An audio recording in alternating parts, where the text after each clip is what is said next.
على آل محمد كما صليت على آل إبراهيم وعلى آل إبراهيم إنك حميد 110 سال کا صحابی ابو طفیل رضی اللہ تعالیٰ عنہ مسجد حرام میں تشریف لائے. حج کا زمانہ ہے، احرام باندھ رکھا ہے، اونچی جگہ پہ آ کے کھڑے ہو گئے. تابعین کا زمانہ ہے، آپ کے علاوہ کوئی صحابی نہیں ہے. مسجد حرام میں حجر اسود کے سامنے اونچی جگہ پہ کھڑے ہو گئے، اپنی چادر کا پلو ہلانا شروع کر دیا. دائیں بائیں لوگ سارے متوجہ ہو گئے. اجنبی آدمی آیا، کیا بات ہے؟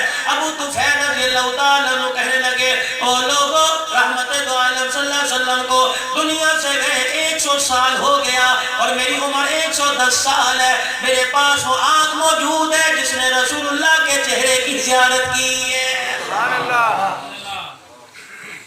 اس وقت دھرتی پہ میں نبی کا صحابی ہوں، میرے علاوہ صحابی کوئی نہیں. اللہ اکبر. روایات میں لکھا ہے تابعین نے سنا، دھاڑے مار مار کے رونے لگے. کسی نے پیروں کو پکڑ لیا، کسی نے اونچی جگہ کے پتھر کو پکڑ لیا، کوئی ہاتھ لگا لگا کے چوم رہا تھا، کوئی آنکھوں کے بوسے لے رہا تھا، کوئی چہرے کی بلائیں لے رہا تھا، کوئی سینے سے سینہ ملا رہا تھا.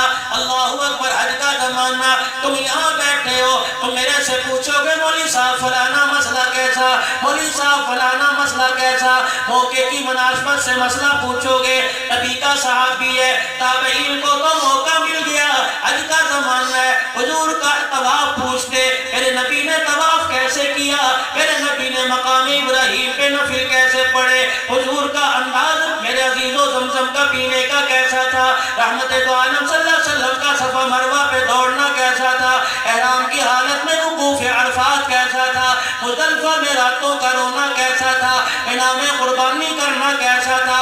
لیکن ایک بھی تابعی نے یہ نہ پوچھا کہ ہمیں حج کا زمانہ ہے، ہمیں حج کے حالات بتا، ہمیں ارکان حج بتلا، ہمیں احرام باندھنے کا طریقہ بتلا. ایک تابعی آگے بڑھا اور انگلی کا اشارہ کر کے کہنے لگا، صف لنا حلیت رسول اللہ. اگر بتانا ہی ہے تو ہمیں بتا رسول اللہ کا حسن و جمال کیسا تھا. سبحان اللہ. اللہ اکبر. اگر بتانا چاہتا ہے تو اتنا بتا، رسول اللہ صلی اللہ علیہ وسلم کا چہرہ کیسا تھا. صحابی کی آنکھوں میں آنسو آ گئے، کہنے لگے بابو وہ آنکھ میں کیسے لے، کہاں سے لے کے ہو جس آنکھ نے جی بھر کے رسول اللہ کے چہرے کی زیارت کی ہو. لوگ کہنے لگے تو کہتا ہے میرے پاس وہ آنکھ موجود ہے. لوگ فرمانے لگے او لوگوں تمہیں کیا بتاؤ، ہم نے آج تک نبی صلی اللہ علیہ وسلم کو پوری آنکھ سے دیکھا ہی نہیں تھا. اللہ والے کیا بات ہے، فرمایا آنکھ میں اتنی طاقت ہی نہیں تھی کہ رسول اللہ کے چہرے کی زیارت کر سکے.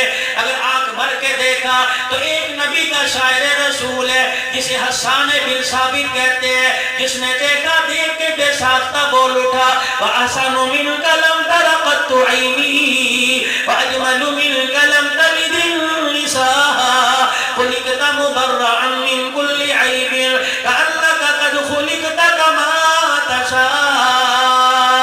جس کو پنجابی میں کہتے ہیں حسینہ جمیلہ، دمو موڑ دیتا، محمد بنا رب قلم توڑ دیتا.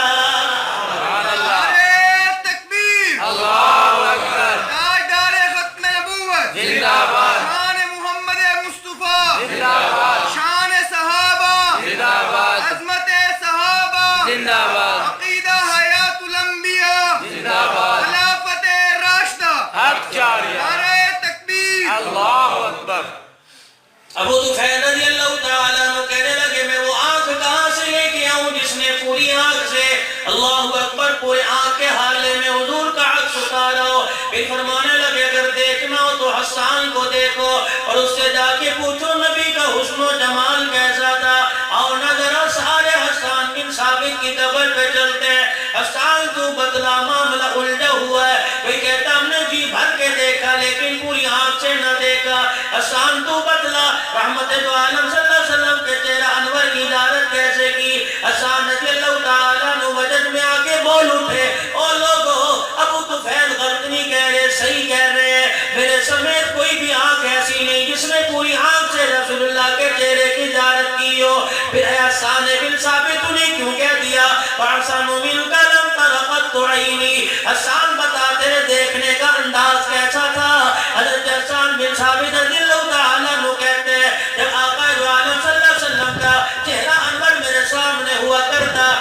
اپنی دونوں ہاتھوں کی شہادت والی انگلیاں اپنی آنکھوں پہ رکھ لیتا، پھر آہستہ آہستہ آنکھوں سے پھر پردہ ہٹاتا اور پھر یوں کر کے آنکھ کی اینیوں سے رسول اللہ کے چہرے کو دیکھا کرتا تھا۔ آسان انگلیاں کیوں رکھ لیتا اور پردہ پورا آنکھوں پہ کیوں ڈال لیتا؟ اور میں لوگوں تم کیا جانو، نور نبوت کے چہرے کی چمک اتنی ہوا کرتی تھی، ہم آنکھ کھولتے